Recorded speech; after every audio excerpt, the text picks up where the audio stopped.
Hello दोस्तों, welcome to ISPCS home. आज मैं ये सेशन घटना चक्र के पॉइंटर सीरीज जो है पूर्वालोकन उसमें जो है सामान्य भूगोल यानी भारत का जो भूगोल है इंडियन ज्योग्राफी पे ये लेक्चर लेके आया हूँ। इससे पहले मैंने जो है ये कंप्लीट जो है एक साल के करंट अफेयर जनवरी से 2022 से लेकर दिसंबर 2022 तक का करंट अफेयर करा दिया है, और उसके बाद उसका लिंक भी मैं प्रोवाइड कर दूंगा आप लोगों को कमेंट सेक्शन में और डिस्क्रिप्शन में भी। और जो है से कंप्लीट मॉडर्न हिस्ट्री जो है लूसेंट से वो भी करा दिया है, तो वो भी आप देख सकते हैं, उसका भी लिंक प्रोवाइड कर दिया जाएगा। और बिहार सामान्य ज्ञान भी वो मैंने करा दिया है, 100 क्वेश्चन का वो एक सेट है, तो उसको भी आप लोग देख लीजिएगा। तो आज जो है दोस्तों ये सामान्य भूगोल है, इसका ये इस पर लेक्चर है। तो इसको जो है से आप लोग पूरा वीडियो देखिएगा, और इसमें जो है पूरा कंप्लीट जो है आपको करा दिया गया, और इसका पीडीएफ भी मैं टेलीग्राम चैनल पे प्रोवाइड कर दूंगा, तो टेलीग्राम चैनल ज्वाइन करके जो है वहाँ से आप ये पीडीएफ प्राप्त कर सकते हैं। दोस्तों, शुरू करने से पहले ये सेशन अगर आपको अच्छा लगता है तो आप इसे लाइक कर दीजिएगा और शेयर कर दीजिएगा, और चैनल को सब्सक्राइब कर लीजिए। और मैं लगातार जो है कंटेंट लेकर आ रहा हूँ, और इसमें जो है पूरी तैयारी आपकी जो है 68 और 69 बीपीएससी और कोई भी एग्जामिनेशन आप कॉम्पिटेटिव दे रहे हैं तो उसके लिए जो है ये महत्वपूर्ण सेशन होगा आप लोगों के लिए। तो इसको पूरा देखिएगा, और इसमें जो है कंप्लीट ज्योग्राफी जो है आपका हो जाएगा। तो आपको जो है फिर ज्योग्राफी कहीं से ज्योग्राफी भी जो पूछा जाता है पीसीएस एग्जामिनेशन में खास करके, तो इसके लिए आपको जो है और यूपीएससी वगैरह भी आप अगर आप दे रहे हैं तो ज्योग्राफी यहाँ से आपका बहुत हद तक कवर हो जाएगा। तो आइए शुरू करते हैं। जो पहला ज्योग्राफी का जो शुरू होता है तो वो ये है कि सबसे पहले है भारत का भूगोल सामान्य परिचय। तो सामान्य परिचय देखते हैं। सामान्य परिचय में क्या है, क्षेत्रफल यानी एरिया भारत का क्या है। तो भारत के बारे में सही कथन है, यह स्थल मंडल के कुल क्षेत्रफल का लगभग 2.4% भाग अधिकृत किए हुए है।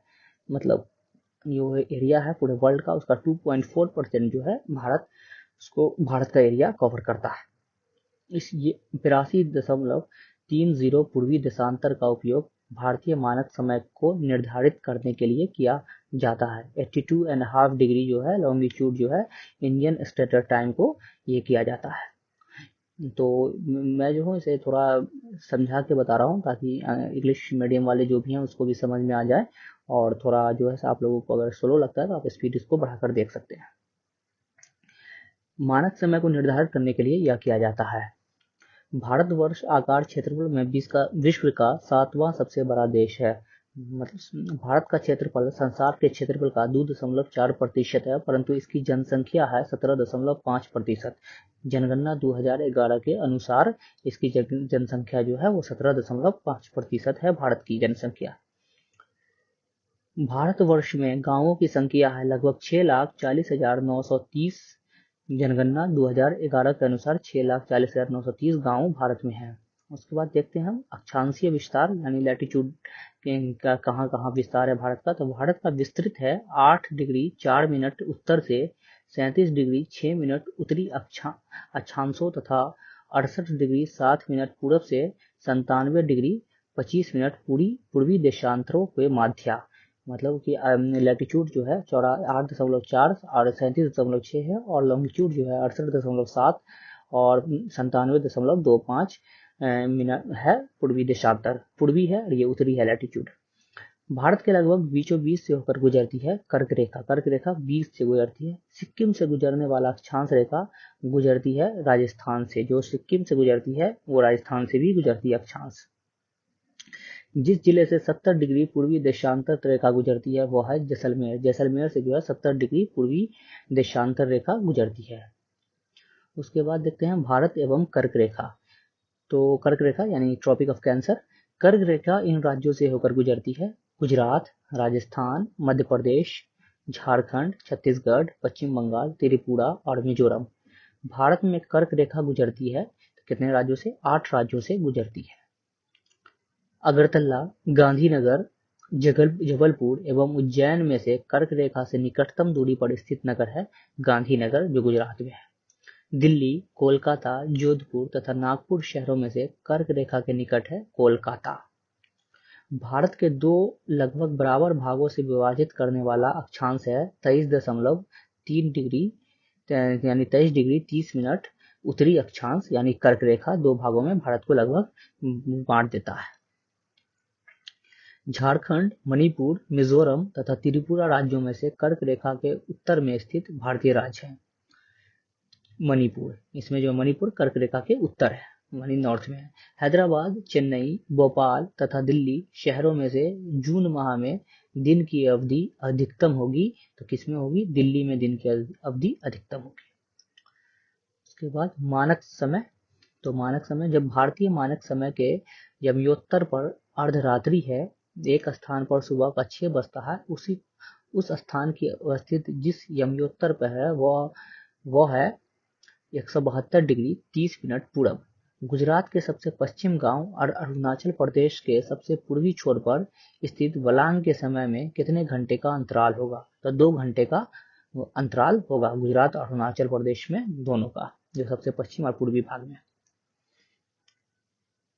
सत्य कथन है, औरंगाबाद का अक्षांश बड़ोदरा व पुणे के अक्षांशों के बीच है। चेन्नई की तुलना में बेंगलुरु की अवस्थित अधिक दक्षिणावर्ती है। रीवा, सागर, उज्जैन तथा होशंगाबाद शहरों में से भारतीय मानक समय IST देशांतर के निकटतम शहर है रीवा। यदि भारतीय मानक समय के अनुसार पूर्वाह्न के 10 बजे हैं, तो 92 डिग्री पूर्वी देशांतर पर शिलोंग का स्थानीय समय होगा 10.38 पूर्वाह्न। यदि भारतीय मानक समय यमयोत्तर पर मध्या है, तो 120 डिग्री पूर्वी देशांतर पर स्थानीय समय होगा 14.30। मतलब पूरब में जो है वो टाइम बढ़ जाता है, और पश्चिम में जब जाएंगे तो वही टाइम अब घट जाता है। मतलब कि अगर 12 बज रहा है कहीं पर और उससे आप पूरब 2 घंटा पूरब जाएंगे तो 2 घंटा घट जाएगा, और इधर जाएंगे तो 2 घंटा बढ़ जाएगा। तो इस हिसाब से होता है। आंध्र प्रदेश, छत्तीसगढ़, महाराष्ट्र तथा उत्तर प्रदेश राज्यों में से भारतीय मानक समय के यमयोत्तर नहीं गुजरती है महाराष्ट्र से।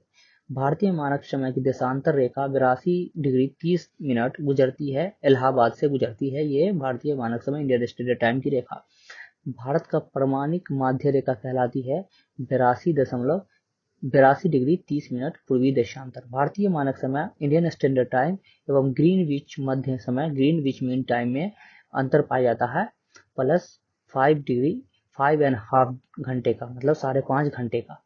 यदि अरुणाचल प्रदेश में तिरप में सूर्योदय 5 बजे प्रातः इंडियन स्टैंडर्ड होता है, तो गुजरात के कांडला में सूर्योदय लगभग 7 बजे होगा, मतलब 2 घंटे का फर्क है। उसके बाद आप देखेंगे यहाँ पे हम दूरस्थ बिंदु, मतलब कि कौन कौन से जो है कहाँ कहाँ जो है इसमें जो है बिंदु है।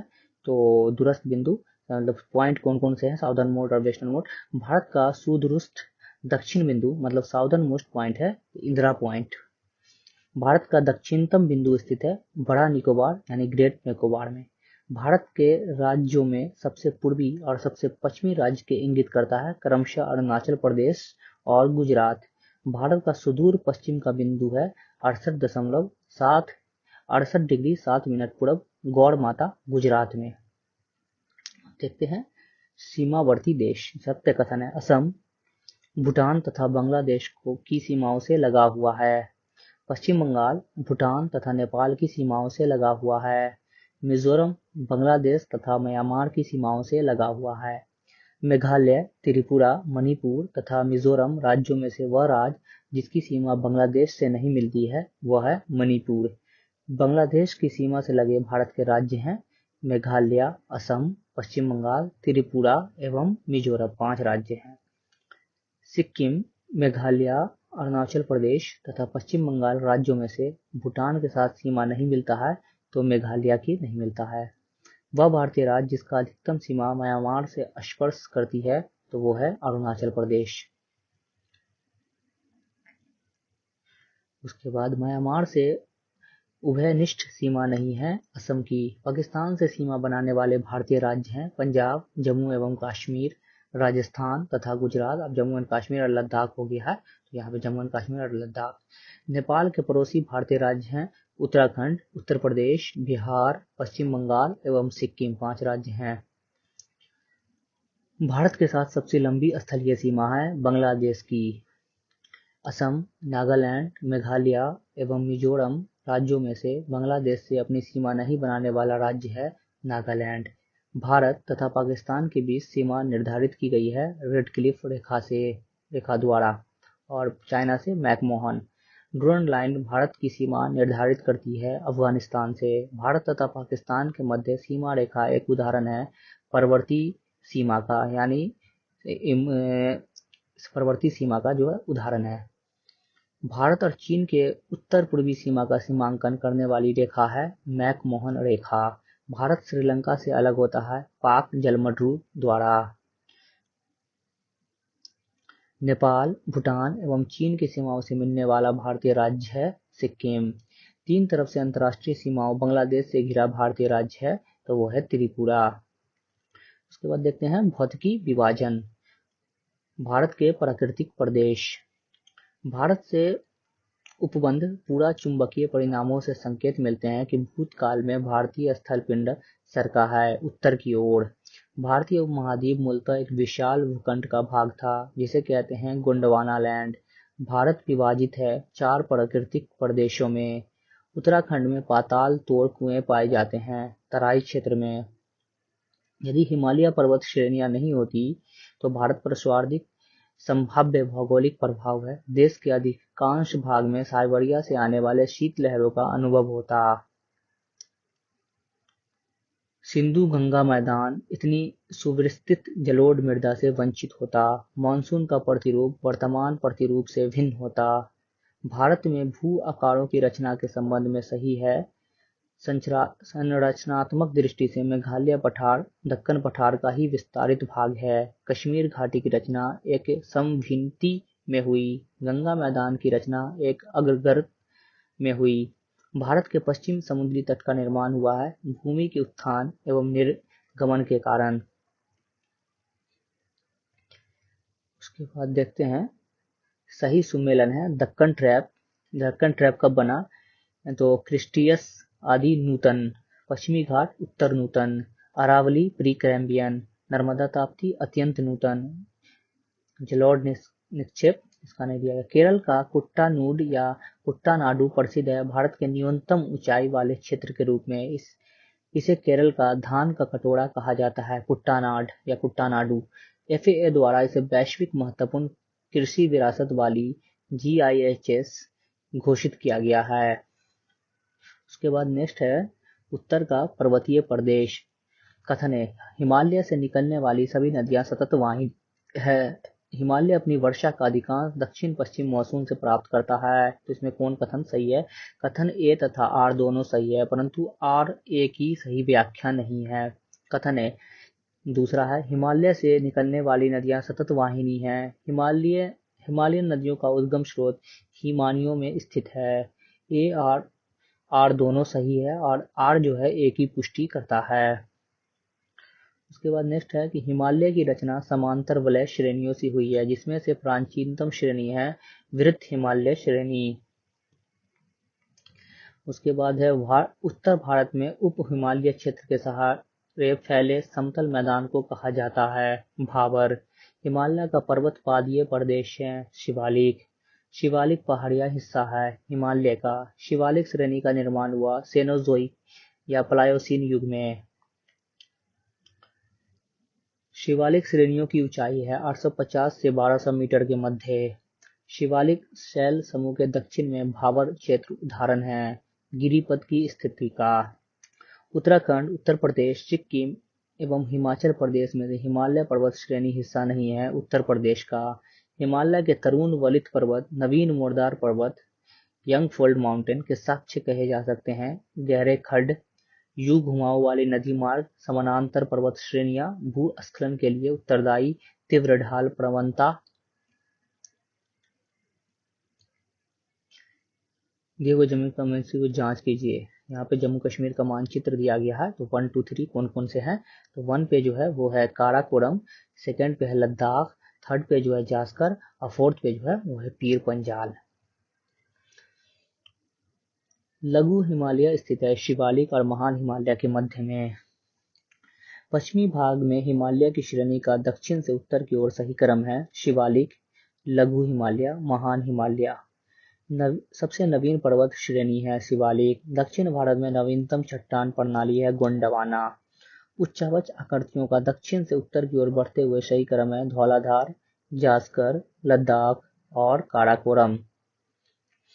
हिमालय में उत्तर दिशा की ओर से क्रम वाली पर्वत श्रेणी है पीर पंजाल पर्वत श्रेणी, जास्कर पर्वत श्रेणी, लद्दाख पर्वत श्रेणी, काराकोरम पर्वत श्रेणी। कलेजा पर क से काराकोरम, सबसे पहले काराकोरम, फिर लद्दाख, फिर जास्कर, फिर पीर पंजाल। उसके बाद है हिमालय में पूर्व से पश्चिम की ओर पर्वत शिखरों का सही क्रम है कंचनजंगा, एवरेस्ट, अन्नपूर्णा, धौलागिरी। पूर्वी हिमालय की तुलना में ट्री लाइन की ऊंचाई मान पश्चिमी हिमालय में होता है कम। हिमालय की पहाड़ी श्रृंखला में ऊंचाई के साथ साथ इन कारणों से वनस्पति में परिवर्तन आता है, तापमान में गिरावट, वर्षा में बदलाव, मिट्टी का अनुपजाऊ होना। उत्पत्ति की दृष्टि में से सबसे नवीनतम पर्वत श्रेणी है पटकाई श्रेणी हिमालय। नागालैंड, त्रिपुरा, मणिपुर एवं मिजोरम राज्यों में से पटकाई पहाड़ियां से संलग्न नहीं है, वो है त्रिपुरा। पीर पंजाल श्रेणी पाई जाती है जम्मू एवं कश्मीर में। कश्मीर घाटी स्थित है वृत्त हिमालय व पीर पंजाल श्रेणियों के मध्य। अक्साई चीन का भाग है लद्दाख पठार। पश्चिमी हिमालय संसाधन प्रदेश के प्रमुख संसाधन है वन। ग्रेट हिमालय की ऊंचाई है 8,850 मीटर, ASL 8,848 मीटर। हिमाचल पर्यायवाची है मध्य हिमालय का, मध्य हिमालय को हिमाचल भी कहते हैं। उसके बाद नेक्स्ट है दक्षिण एवं मध्य भारत की पर्वत श्रेणियां एवं पहाड़ियां।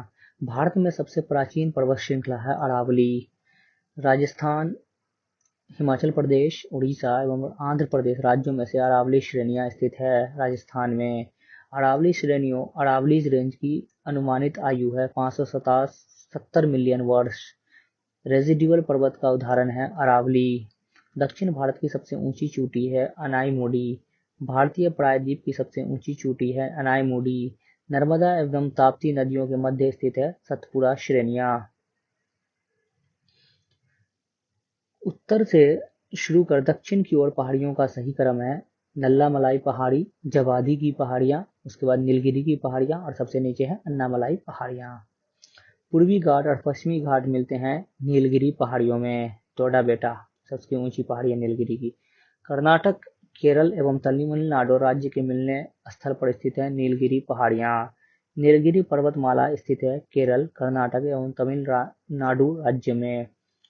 भारतीय समुद्र शास्त्रियों ने अरब सागर के तल में मुंबई से दक्षिण पश्चिम में लगभग 455 किलोमीटर दूर एक नए 1505 मीटर ऊंचे पर्वत की खोज की है।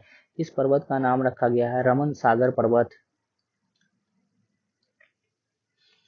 अरावली, सतपुड़ा, अजंता और सह्याद्री पर्वत श्रेणी में से वह जो केवल एक ही राज्य में विस्तृत है वो है अजंता पर्वत श्रेणी महाराष्ट्र में। महाराष्ट्र, कर्नाटक एवं गोवा में पश्चिमी घाट कहलाते हैं सह्याद्री। पहाड़ियों का दक्षिण से उत्तर की ओर बढ़ते हुए सही अनुक्रम है सतमाला पहाड़ियां, पीर पंजाल पहाड़ियां, नागा पहाड़ियां, कैमूर पहाड़ियां। कार्डमम पहाड़ियां जिन राज्यों की सीमाओं पर स्थित है वह है केरल एवं तमिलनाडु। शेवड़ाई पहाड़ियां अवस्थित है तमिलनाडु में। बालाघाट श्रेणी, हरिश्चंद्र श्रेणी, मांडव पहाड़ियों तथा सतमाला पहाड़ियों में से महाराष्ट्र में स्थित नहीं है मांडव पहाड़ियां। उसके बाद यहाँ पे सही सम्मेलन है पहाड़ियां महादेव पहाड़ियां मध्य भारत, मिकिर पहाड़ियां पूर्वोत्तर भारत। महादेव पहाड़ियां भाग है सतपुड़ा पर्वत श्रेणी का। ध्रुवगढ़ चोटी स्थित है सतपुड़ा रेंज में। रामगिरी की पहाड़ियां भाग है पूर्वी घाट या महेंद्र पर्वत का।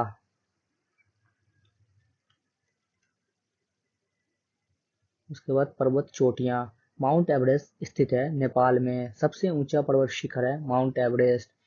प्रथम भारतीय नारी जो एवरेस्ट शिखर पर चढ़ने में सफल हुई थी बचेंद्री पाल। माउंट एवरेस्ट शिखर पर चढ़ने वाली पहली महिला थी जुंको तवई। 2 बार माउंट एवरेस्ट पर विजय प्राप्त करने वाली महिला पर्वतारोही हैं संतोष यादव। एवरेस्ट पर चढ़ने वाली द्वितीय भारतीय महिला हैं संतोष यादव। भारत की सर्वोच्च पर्वत चोटी है K2 गॉडविन ऑस्टिन। हिमालय की ऊंची चोटी कंचनजंगा स्थित है नेपाल एवं सिक्किम में। नंदा देवी चोटी गढ़वाल हिमालय का भाग है। नंदा देवी शिखर स्थित है उत्तराखंड में। गुरु शिखर पर्वत चोटी अवस्थित है राजस्थान में। अरावली का उच्चतम शिखर है गुरु शिखर। हिमालयों की चोटियों का पूर्व से पश्चिम दिशा में सही क्रम है नमचा बरवा, कंचनजंगा, माउंट एवरेस्ट एवं नंदा देवी। गोसाई थान, कामेट, नंदा देवी एवं त्रिशूल पर्वत शिखरों में से भारत में अवस्थित पर्वत शिखर नहीं है गोसाई थान। सही सुमेलित है। माउंट आबू, अरावली पहाड़ियां, कोडाईकनाल पलनी पहाड़ियां, उटकमंड नीलगिरी पहाड़ियां, शिमला धौलाधार श्रेणी। अब है घाटियां। दोस्तों ये अच्छा लग रहा अगर सेशन तो लाइक कर दीजिएगा और सब्सक्राइब जरूर कर दीजिएगा चैनल को, ताकि मुझे भी मोटिवेशन मिलता रहे, मैं आगे भी वीडियो लाता रहूं अच्छे से अच्छा कंटेंट्स ला के। तो घाटियां में देखते हैं। कुल्लू घाटी जिन पर्वत श्रेणी के बीच अवस्थित है वे हैं धौलाधार तथा पीर पंजाल।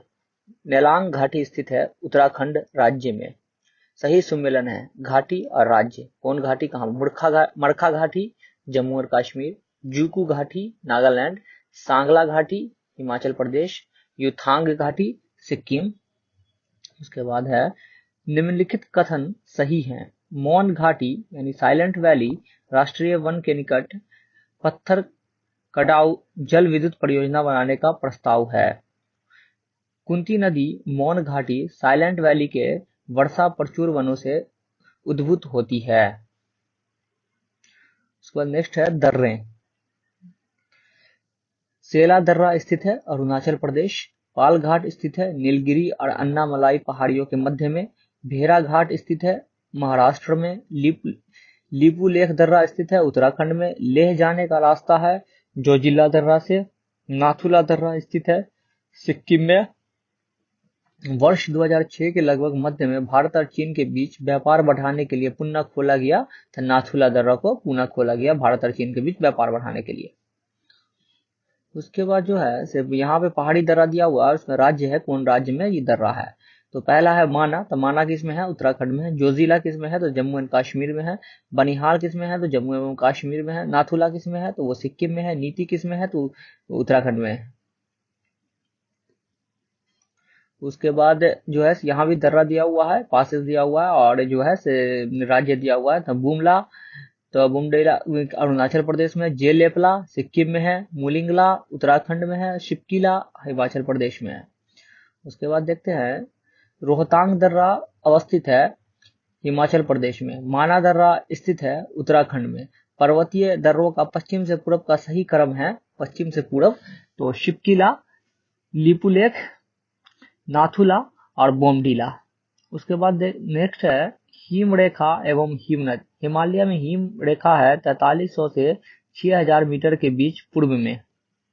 सबसे बड़ा हिमनद है सियाचिन, सबसे बड़ा सियाचिन ग्लेशियर है।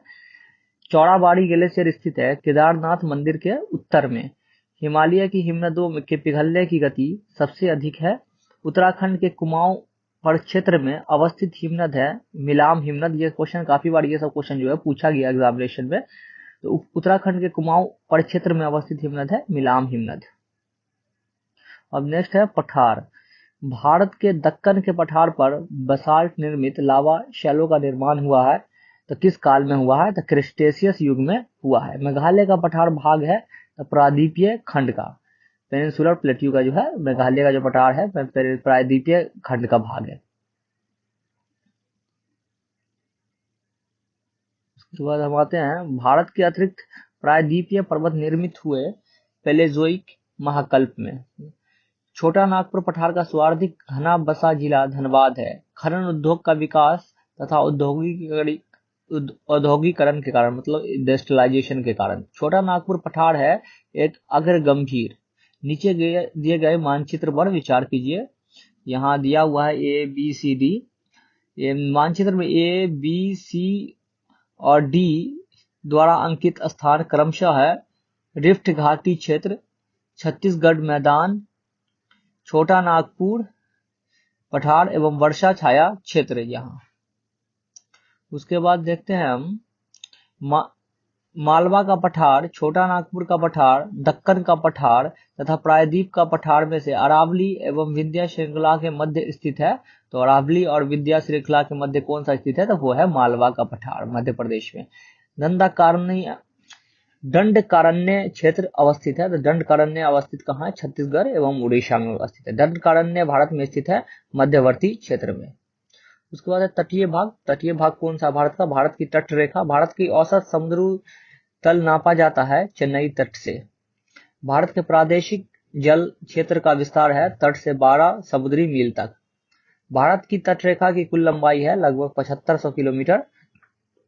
भारत में सबसे अधिक लंबा समुद्री तट है गुजरात राज्य का 9, उसके बाद आंध्र प्रदेश है। भारत में तट रेखा से लगे राज्य हैं 9 राज्य हैं। भारत राज्य का जो है तो सबसे ज्यादा जो है तट रेखा किसकी लगती है? गुजरात की, उसके बाद आंध्र प्रदेश में। वेस्टर्न घाट में गुजरात और ईस्टर्न घाट में जो है आंध्र प्रदेश। प्राचीन भारतीय ऐतिहासिक भूगोल में रत्नाकर नाम सूचक था।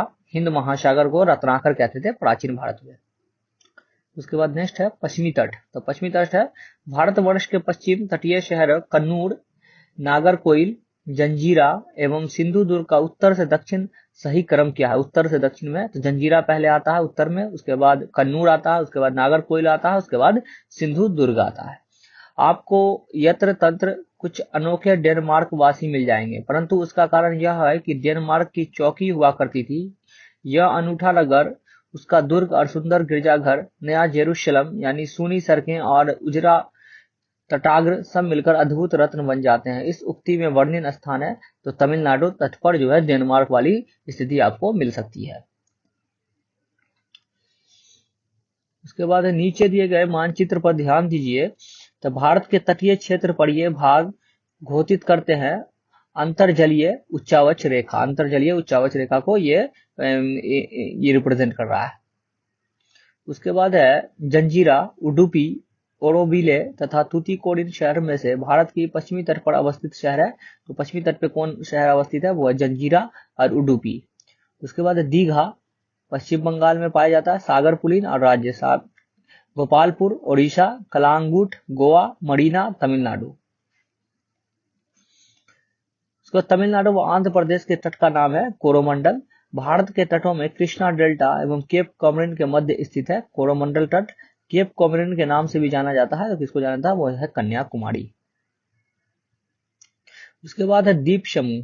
तो द्वीप समूह जो है दो आइलैंड वगैरह जो है भारत में, तो बंगाल की खाड़ी के द्वीप समूह। बंगाल सबसे पहले देखते हैं बंगाल में जो द्वीप समूह है। अंडमान और निकोबार द्वीप समूह का सर्वोच्च शिखर पलियान शिखर सैंडल पीक स्थित है उत्तरी अंडमान में। अंडमान व निकोबार द्वीप समूह स्थित है बंगाल की खाड़ी में। अंडमान निकोबार द्वीप समूह में द्वीपों की संख्या है, यहाँ गलत दिया हुआ है, 572 द्वीप की संख्या है, लगभग 220 दिया हुआ है। 10 डिग्री चैनल पृथक करता है अंडमान को निकोबार द्वीप से। 10 अंश जलमार्ग द्वारा आपस में पृथक किया जाता है अंडमान एवं निकोबार को। वैरन द्वीप स्थित है बंगाल की खाड़ी में। भारत की पश्चिमी तटीय मैदान के उत्तरी भाग को जिस अन्य नाम से भी जाना जाता है वो है कोंकण। भारत का वह द्वीप जिसका उद्गम ज्वालामुखी है वो है बैरन द्वीप का। श्रीहरिकोटा द्वीप अवस्थित है पुलिकट झील के समीप आंध्र प्रदेश में। राम सेतु एडम्स ब्रिज शुरू होता है धनुषकोडी से, वहां पे है नीचे जपाक जल डमरू के पास।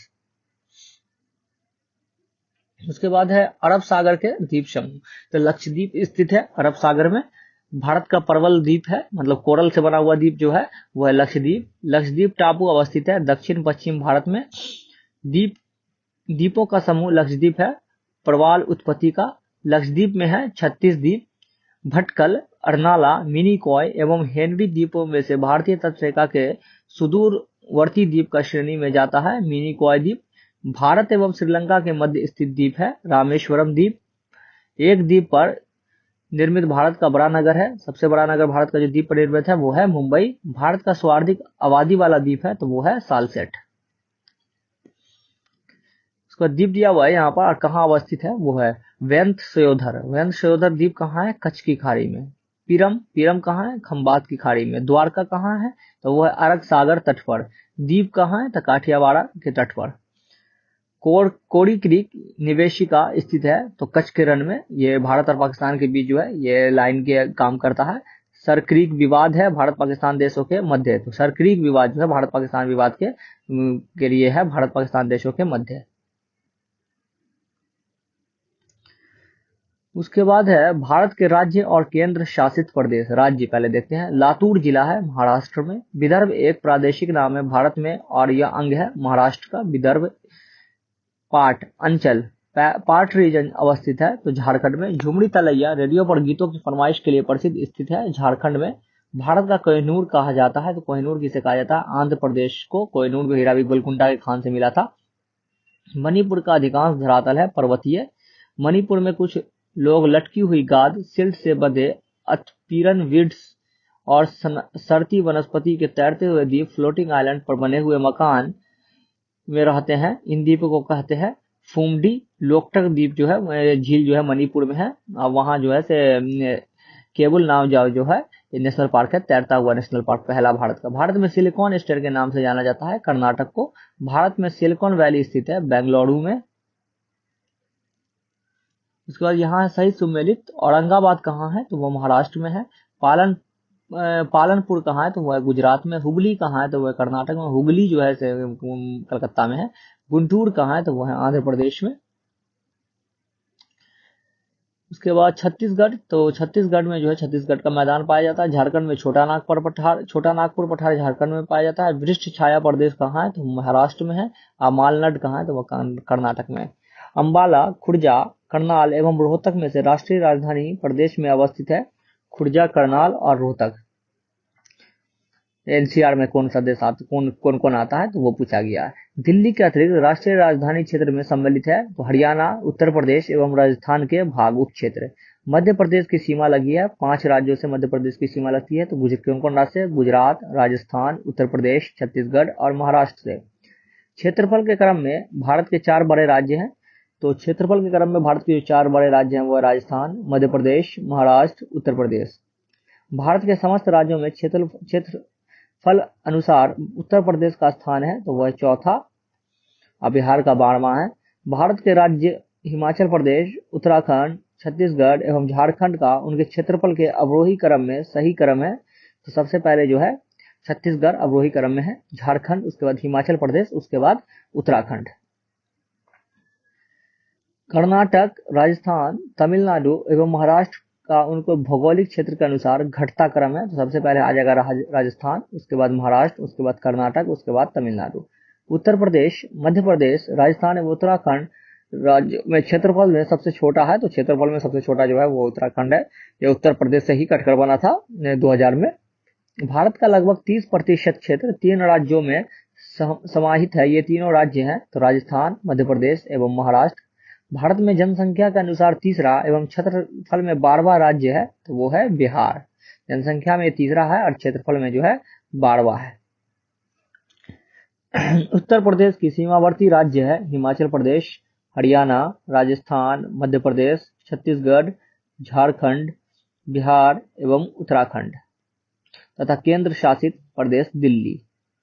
असम घिरा हुआ है तो असम कितने राज्यों से घिरा हुआ है तो 7 राज्यों से घिरा हुआ है। महाराष्ट्र, बिहार, उड़ीसा एवं आंध्र प्रदेश में से छत्तीसगढ़ की सीमा उभयनिष्ठ नहीं है। तो छत्तीसगढ़ की सीमा किससे नहीं लगती है तो वो बिहार के साथ नहीं लगती है। दिल्ली, जोधपुर, नागपुर एवं बेंगलोर में से मध्य समुद्र तल से ऊंचाई अधिकतम है। तो सबसे ज्यादा समुद्र तल से ऊंचाई किसकी ज्यादा है तो वो है बेंगलुरु की। राजस्थान के मरु क्षेत्र के लिए सही कथन है। यह विश्व का सबसे घना बसा मरुस्थल है। ये सही है। सबसे घना बसा मरुस्थल राजस्थान का है जो है थार जो है। यह लगभग 10,000 वर्ष पुराना है। ये भी सही है। जिसका कारण अत्यधिक मानवीय हस्तक्षेप हो रहा है। यह केवल 40 से 60% क्षेत्र ही कृषि हेतु उत्पादक है। यह भी सही है। शुद्ध बोए गए क्षेत्र में वृद्धि के कारण चारागाह क्षेत्र के विस्तार पर कुप्रभाव पड़ रहा है। ये भी बात सही है। थार जो है सबसे घना जो है बसा हुआ मरुस्थल है। उसके बाद है भारत एक विशेष राज्य युक्त है इन विशेषताओं से। यह उसी अक्षांश पर स्थित है जो उत्तरी राजस्थान से होकर जाता है। उसका 80% से अधिक क्षेत्र वन आवरणांतर्गत है। 12% से अधिक वनाच्छादित क्षेत्र इस राज्य के रक्षित क्षेत्र नेटवर्क के रूप में है। अरुणाचल प्रदेश। उत्तर पूर्वी राज्य की 7 बहनों का भाग नहीं है। तो कौन 7 बहनों का भाग नहीं है वो है पश्चिम बंगाल। वर्ष 1953 में जब आंध्र प्रदेश एक अलग राज्य बना तो उसकी राजधानी थी, तो उसकी राजधानी कुर्नूल थी। ये यहाँ जो है से 1953 में जो पहला भाषा के आधार पर जो पहला राज्य बनने वाला आंध्र प्रदेश ही है। सबसे अधिक जिले हैं उत्तर प्रदेश में।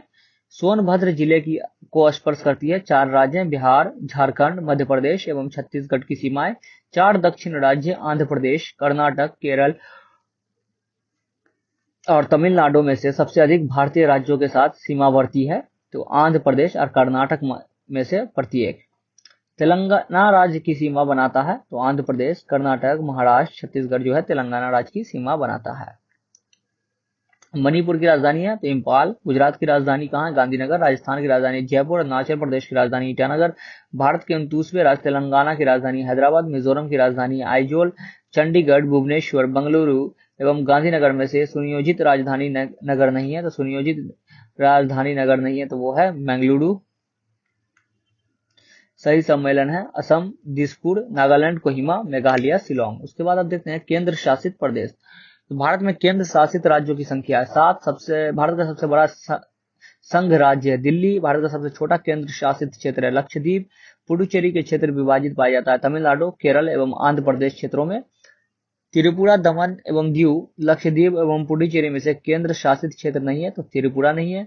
दमन और दीव के बारे में सत्य कथन है। दमन और दीव के बीच खंबात की खाड़ी है, इसकी राजधानी दमन है, तो ये सही है। सिलवासा राजधानी है दादरा एवं नगर हवेली की। भारत के केंद्र शासित प्रदेश हैं दिल्ली, चंडीगढ़, लक्षद्वीप, दादरा एवं नगर हवेली, पुडुचेरी, अंडमान एवं निकोबार द्वीप समूह तथा दमन एवं दीव, मतलब 7 जो है केंद्र शासित प्रदेश हैं। अब देखते हैं प्रजाति और जनजातियां, कौन कौन जनजाति भारत में पाई जाती है। ये पीले वर्ण के तिर्यक नेत्र, उठी हुई कपोल स्थिति, छुटपुट केश और मध्यम ऊंचाई वाली व्यक्ति है। इसका संदर्भ है तो वो है मंगोलॉयड जनों से। तो ये पूछा भी गया क्वेश्चन मंगोलॉयड इसके बारे में, तो ये मंगोलॉयड जो है वो प्रजातियां होती है। उत्तर पूर्व भारत की पहाड़ी एवं जंगली क्षेत्र में प्रजातीय समूह पाया जाता है, तो मंगोलॉयड पाया जाता है वहाँ। प्रोटो ऑस्ट्रेलॉयड प्रजाति से संबंधित भारतीय जनजाति है, तो वो है संथाल। भारत में जो एक मात्र मान भाव कपी पाया जाता है वह है असम के श्वेतभो गीवन में। भारत में जो एकमात्र मान भाव कपी पाया जाता है वह है असम का श्वेतभो गीवन। गीवन एक तरह का लंगूर होता है। राज्य जिसमें जनजातीय समुदाय की पहचान नहीं की गई है वो है हरियाणा। इसमें जो है जनजाति नहीं है एक भी। उसको जनजाति दिया हुआ, उसका राज्य दिया हुआ, बताना है कौन राज्य में पाया जाता है। थारू उत्तराखंड में, भूटिया सिक्किम में, मुंडा झारखंड में, कोल महाराष्ट्र में। उसके बाद है वह जनजाति जो दिवाली को शोक का त्योहार मनाती है, तो वो है थारू जनजाति। ये उत्तराखंड में पाई जाती है, उत्तर प्रदेश में भी पाई जाती है। थारू लोगों का निवास है उत्तर प्रदेश में। जनजाति और राज्य दिया हुआ है लिम्बू सिक्किम, कार्बी असम, डोंगरिया कोंद उड़ीसा, बोंडा उड़ीसा। उसके बाद अबोर, गद्दी, लेप्चा तथा थारू जनजातियों में से धौलाधार श्रेणी क्षेत्र की प्रमुख जनजाति है, तो वो है गद्दी। गद्दी लोग निवासी हैं हिमाचल प्रदेश के। संथाल निवासी हैं पूर्वी भारत के और इसमें भी बिहार झारखंड के। ऋतु प्रवास किया करता है भूटिया। बोडो निवासी इनहेबिटेंट्स है गारो पहाड़ी के। गारो जनजाति है मेघालय, असम एवं मिजोरम की। खासी एवं गारो भाषा बोलने वाली जनसंख्या पाई जाती है मेघालय, असम एवं मिजोरम राज्य में। चेंचू, लेप्चा, डफला एवं डाफर जनजातियों में से केरल में पाई जाने वाली जनजाति है वो है चेचू। भारत की सबसे बड़ी जनजाति है भील जनजाति। इस बार पूछा भी गया था क्वेश्चन बीपीएससी 67वीं में। टोडा एक जनजाति है जो निवास करती है नीलगिरी की पहाड़ियों पर। एक जनजाति जो सरहुल त्योहार मनाती है वो है मुंडा। उत्तराखंड की सबसे बड़ी अनुसूचित जनजाति है वो है जौनसारी। मिजोरम में बस्ती स्वरूप मुख्यतः कटकों के साथ साथ रेखिक प्रतिरूप का है, क्योंकि घाटियां कटकों की अपेक्षा ठंडी है। उसके बाद यहाँ जनजाति दिया हुआ और राज्य दिया हुआ है भोटिया उत्तराखंड और उत्तर प्रदेश, खासी मेघालय, संथाल झारखंड, टोडा तमिलनाडु। बिहू असम, यह त्योहार दिया गया था बिहू असम, ओनम केरल, पोंगल तमिलनाडु, बैसाखी पंजाब। उसके बाद जो है भाषा दिया गया है कोंकणी तो गोवा में बोला जाता है, खासी मेघालय, लेप्चा सिक्किम। उसके बाद जनजाति है तो अंगामी नागालैंड, आपातानी अरुणाचल प्रदेश, भोटिया उत्तर प्रदेश और उत्तराखंड, गोंड मध्य प्रदेश। तो भील जाति पाई जाती है, तो भील जाति कहाँ पाई जाती है, तो पाई जाती है महाराष्ट्र, गुजरात, राजस्थान एवं मध्य प्रदेश में।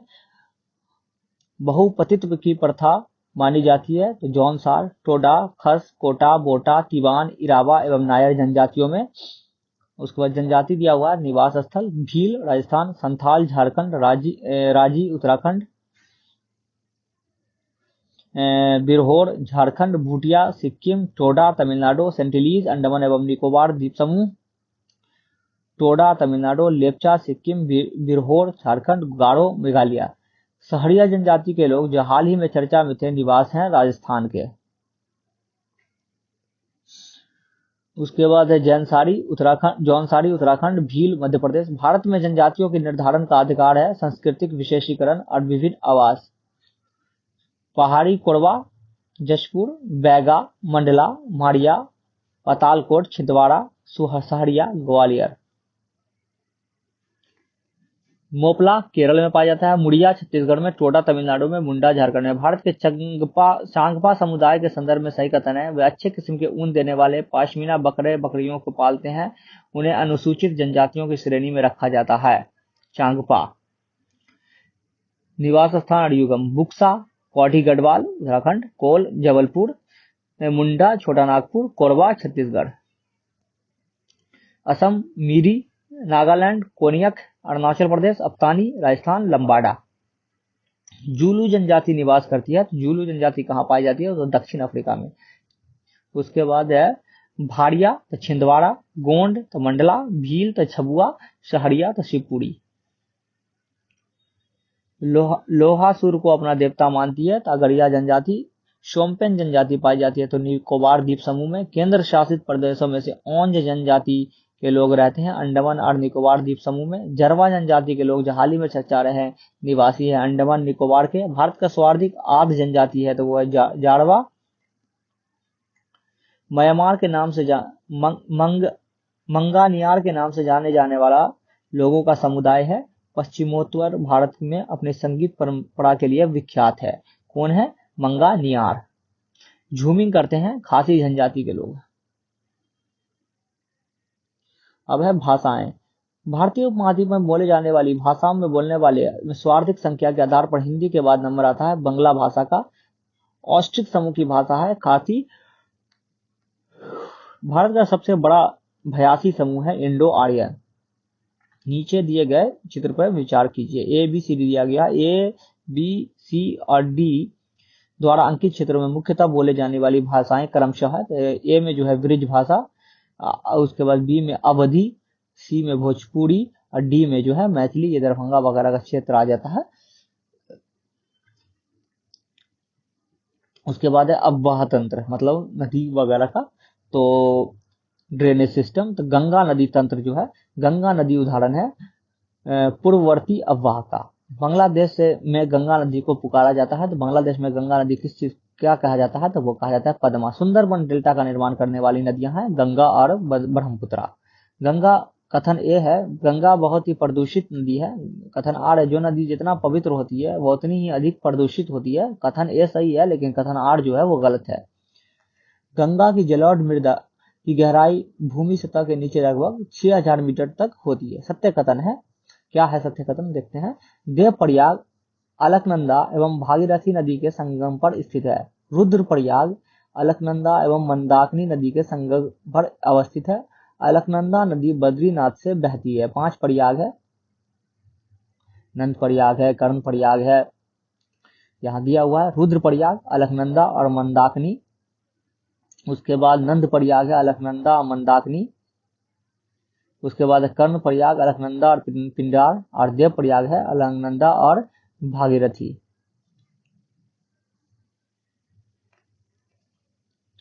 अलकनंदा तथा भागीरथी का संगम होता है देव प्रयाग में, और यहीं से जो है गंगा उसको कहा जाता है, गंगा बन जाती है। मंदाकिनी नदी जल प्रवाह अथवा मुख्य नदी संबंधित है अलकनंदा से। केदारनाथ से रुद्रप्रयाग के मध्य बहती है मंदाकिनी नदी। वह नदी का तट जिस पर बद्रीनाथ का प्रसिद्ध मंदिर स्थित है वो है अलकनंदा। भारत की सबसे बड़ी वाह नदी है गंगा। भागीरथी नदी निकलती है गोमुख से। गंगा नदी एकमात्र सहायक नदी जिसका उद्गम मैदान में है वो गोमती, और गोमती नदी के किनारे जो है वो लखनऊ शहर बसा हुआ है। दिल्ली और आगरा के मध्य वर्ष के अधिकांश समय में यमुना नदी मृत हो जाती है। यमुना असतत वाहिनी नदी है, ये सही है, परंतु आर जो है गलत है। यमुना भी जो है वो पेरेनियल रिवर है। बेतवा, चंबल, केन तथा रामगंगा नदियों में से यमुना की सहायक नदी नहीं है तो वो है रामगंगा। यमुना नदी का उद्गम स्थान है बंदरपुर चोटी। बेतवा नदी मिलती है यमुना से। गंगा की वह सहायक नदी जो उत्तर वाहिनी है सोन। गंगा नदी में बाएं से नहीं मिलती है तो सोन नदी। यमुना और सोन के मध्य जल्दी भाजक का कार्य करने वाला श्रेणी है तो वो है कैमूर का श्रेणी। अब देखते हैं ब्रह्मपुत्र नदी तंत्र। तिब्बत में उत्पत्ति पाने वाली ब्रह्मपुत्र, इरावती और मेकांग नदियां अपने ऊपरी पटों में संकीर्ण और समांतर पर्वत श्रेणियों से होकर प्रवाहित होती है। इन नदियों में ब्रह्मपुत्र भारत में प्रविष्ट होने से ठीक पहले अपने प्रवाह में एक यू टर्न लेती है। यह यू टर्न बनाता है भूवैज्ञानिकीय तरुण हिमालय के अक्ष संघीय नमन के कारण। भारत में यरलुंग जांगबो नदी को जाना जाता है ब्रह्मपुत्र नाम से। तिब्बत में मानसरोवर झील के पास जिस नदी का स्रोत है वो है ब्रह्मपुत्र, सतलज और सिंधु। यहाँ से 3 नदियां निकलती है। सतलज, सिंधु जो है चली जाती है, सिंधु और सतलज पाकिस्तान में। अरुणाचल प्रदेश से होकर बहने वाली नदियां हैं लोहित और सुबनसिरी। मानस नदी सहायक नदी है ब्रह्मपुत्रा की। ब्रह्मपुत्रा नदी तिब्बत में जानी जाती है सांगपो नाम से। ब्रह्मपुत्रा नदी का बहाव क्षेत्र है तिब्बत, बांग्लादेश, भारत। ब्रह्मपुत्र नदी की सहायक नदी और नदियां हैं दिवांग, कामेंग, लोहित। वह नदियां जिनका स्रोत बिंदु लगभग एक ही है तो ब्रह्मपुत्र और सिंधु।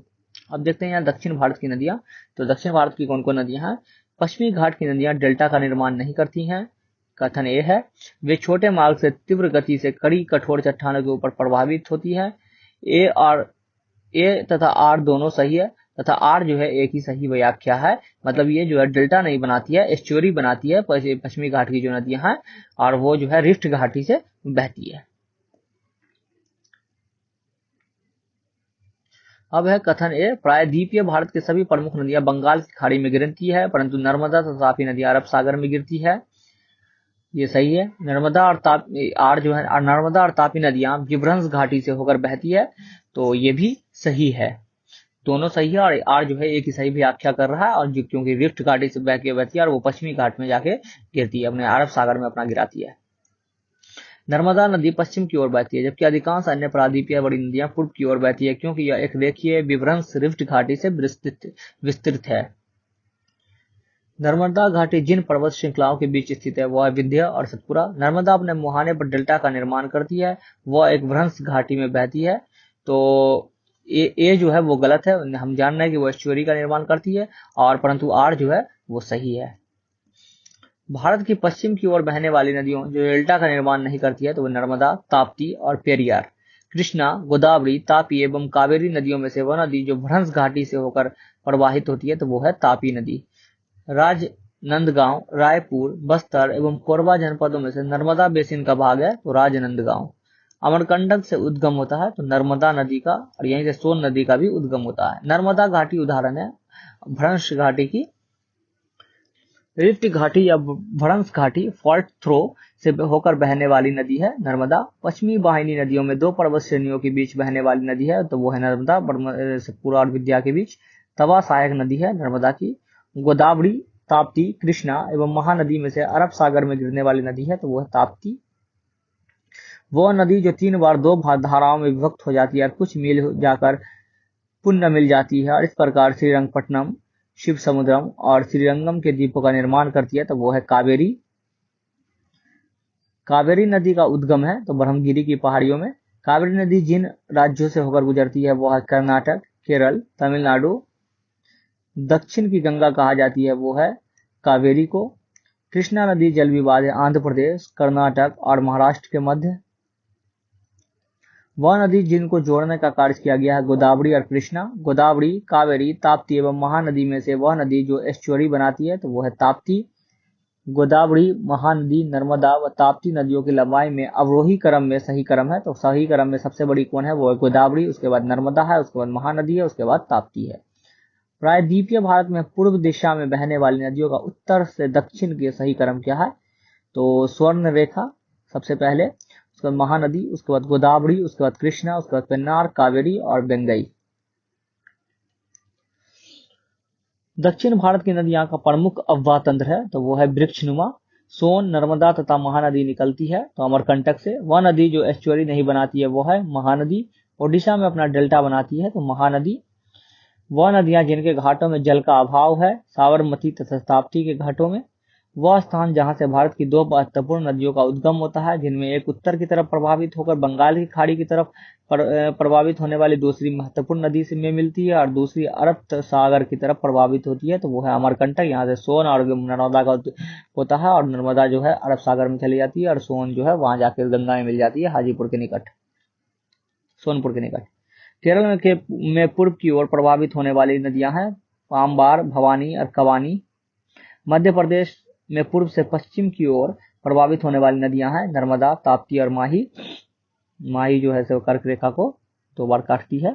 नर्मदा, महानदी, गोदावरी एवं कृष्णा नदियों में से सर्वाधिक सबसे बड़ा जल ग्रहण क्षेत्र है, तो गोदावरी नदी का। प्रायद्वीपीय भारत की सबसे लंबी नदी है तो वो है गोदावरी। वंशधारा, इंद्रावती, प्राणहित एवं पेन्नार नदियों में से गोदावरी का एक सहायक नदियां है तो वो है इंद्रावती और प्राणहित। अब देखते हैं अन्य नदियां। हिमालय की सभी श्रेणियों को काटने वाली नदी है तो वो है सतलज। दूध गंगा नदी अवस्थित है तो जम्मू एवं कश्मीर, उत्तराखंड तथा महाराष्ट्र में। बंगाल की खाड़ी में गिरने वाली नदियां हैं गंगा, ब्रह्मपुत्रा, गोदावरी, महानदी, कृष्णा, कावेरी, पेन्नार, स्वर्ण रेखा तथा ब्राह्मणी। कृष्णा नदी की सहायक नदी है कोयना, यरला, डीना, वरना, घाट परवा आदि। हंगरी सहायक नदी है तुंगभद्रा की। सोन नदी का वास्तविक स्रोत है शहडोल जिले में अमरकंटक से। उत्तर दक्षिण दिशा के आधार पर नदियों का सही अनुक्रम है किशन गंगा, उसके बाद गंगा, उसके बाद बेन गंगा, उसके बाद पेन गंगा। हिमाचल प्रदेश से होकर बहने वाली नदियां हैं व्यास, चेनाब, रावी, सतलज और यमुना। यहाँ 1, 2, 3 चित्र दिया गया है तो इसमें बताया है कौन सा नदी कहाँ से है। तो पहला जो है वो है गंडक, दूसरा जो है से वो है आपको गंगा, उसके बाद तीसरा जो है वो है गोमती और चौथा जो है वो है घाघरा। अब है दामोदर नदी से निकाली गई नहर है एडन नहर। दामोदर सहायक नदी है हुगली की। दामोदर नदी निकलती है छोटा नागपुर के पठार से। पूर्व की ओर बहने वाली भारत की नदी जिसमें निम्न वालन डाउन वार्पिंग के कारण विवरंश घाटी रिफ्ट वैली है दामोदर। भारत की सर्वाधिक प्रदूषित नदी है वो है दामोदर। भारत में भूमि बंधित नदी है वो है लूनी, राजस्थान में बहती है, वो वहीं खत्म हो जाती है उसमें रेगिस्तान में। लूनी नदी के संदर्भ में सही कथन है यह कच्छ की रण की दलदली भूमि में लिप्त हो जाती है। माही, घग्गर, नर्मदा एवं कृष्ण नदियों में से अंत स्थलीय अपवहन नदी का उदाहरण है घग्गर। सबसे अधिक नदी पथ परिवर्तन मैक्सिमम शिफ्टिंग ऑफ कोर्स करने वाली नदी है तो वह कोसी से बिहार का शोक कहा जाता है। खाड़ी नदी जिस अफवाह तंत्र का अंग है वो है बंगाल की खाड़ी। वह नदी जिसका स्रोत हिमनदों में नहीं है तो कोसी। त्रिवेणी नहर में पानी आता है गंडक नदी से। बिहार की वह नदी जिसे वर्ष 2008 में अपना मार्ग प्रवृत्त किया एवं आपदा की स्थिति उत्पन्न की थी तो वो है कोसी। भारत की नदियां स्पीति, सतलज, श्योक तथा जास्कर में उत्तर से दक्षिण की ओर जाते हुए नदियों का सही अनुक्रम है श्योक, उसके बाद जास्कर, उसके बाद स्पीति, उसके बाद सतलज। संथाल परगना में लगने वाले दुमका का हिजला मेला आयोजित किया जाता है मयूराक्षी नदी पर। 2 राज्यों में पहली बार 2 नदियों को जोड़ने की परियोजना के संबंध में समझौते के स्मृति पत्र पर हस्ताक्षर किए गए हैं। राज्य और नदियों के नाम है उत्तर प्रदेश एवं मध्य प्रदेश, केन एवं बेतवा। उत्तर प्रदेश एवं मध्य प्रदेश राज्यों में संयुक्त राजघाट नदी घाटी परियोजना लागू कई वह स्थित है बेतवा नदी पर। काली नदी भारत के दक्षिण भाग में पूर्व की ओर बहने वाली नदी है। दक्कन पठार कथन यह है काली नदी भारत के दक्षिण भाग में पूर्व की ओर बहने वाली नदी है। कारण आर जो है दक्कन पठार अपने पश्चिमी किनारे पर उच्चता पर है और पूर्व में बंगाल की खाड़ी की दिशा में उसका मंद प्रवणता है। ये गलत है परंतु आर सही है। भारत में विश्व का सबसे ऊंचा पुल बनाया जा रहा है चिनाब नदी पर। महात्मा गांधी सेतु स्थित है बिहार में। वह नदी जिसका उद्गम स्थल भारत में नहीं है तो वो है सतलज। कपिली जिसकी सहायक नदी है वो है ब्रह्मा। अब यहाँ पे नदी दिया गया, उसकी सहायक नदी है तो गोदावरी की सहायक नदी मंजरा, कृष्णा की भीमा, ब्रह्मपुत्रा की तीस्ता, गोदावरी की इंद्रावती। अब है अध्यारोपित नदी का उदाहरण है चंबल। संकोश नदी सीमा बनाती है असम एवं पश्चिम बंगाल के बीच। वह नदी जो मध्य प्रदेश से निकलती है और खंबात की खाड़ी में गिरती है वो है माही नदी। किशन गंगा एक सहायक नदी है झेलम की। मुंबई की मीठी नदी जिस झील से निकलती है वो है बिहार झील। अब यहाँ पे हम देखते हैं नदियों के किनारे स्थित नगर। तो गंगा नदी के किनारे सबसे बड़ा शहर है तो वो है कानपुर। भागीरथ नदी के किनारे स्थित शहर है उत्तरकाशी। लेह अवस्थित है तो लेह कहाँ अवस्थित है? सिंधु नदी के दाएं तट पर। लुधियाना अवस्थित है सतलज नदी के तट पर। हैदराबाद अवस्थित है मूसी नदी के तट पर। और भुवनेश्वर अवस्थित है महानदी के तट पर। यहाँ पे दिया हुआ है कुछ नगर और उसके जो है सीमावर्ती नदी। तो बैतूल, ताप्ती, जगदलपुर, इंद्रावती, जबलपुर, नर्मदा, कटक महानदी, नासिक गोदावरी, उज्जैन छिपरा, गोविंद घाट अवस्थित है अलकनंदा एवं लक्ष्मण गंगा नदी के किनारे। तो दोस्तों आज के लेक्चर में इतना ही। मैं जो है आगे जो है से ये लेक्चर लेकर आऊंगा। आप लोग का रिस्पांस अच्छा रहा तो मैं पूरा ज्योग्राफी जो है और उसके बाद जो है से और भी लेक्चर इस पे आते रहेंगे। पॉलिटी वगैरह का भी लेक्चर मैं डाल रहा हूँ तो उसको भी आप लोग देख लीजिएगा। तो आगे भी इसका लेक्चर जो है पूरा मैं कंटिन्यू करूंगा। अभी मुझे कहीं जाना पड़ रहा है तो मैं आगे कंटिन्यू इसको कर दूंगा। तो आगे जो है तो आज के लिए ये लेक्चर यही समाप्त होता है। तो इसे लाइक कर दीजिएगा और सब्सक्राइब कर दीजिएगा और शेयर कर सकते हैं तो कर दीजिएगा। Thank you.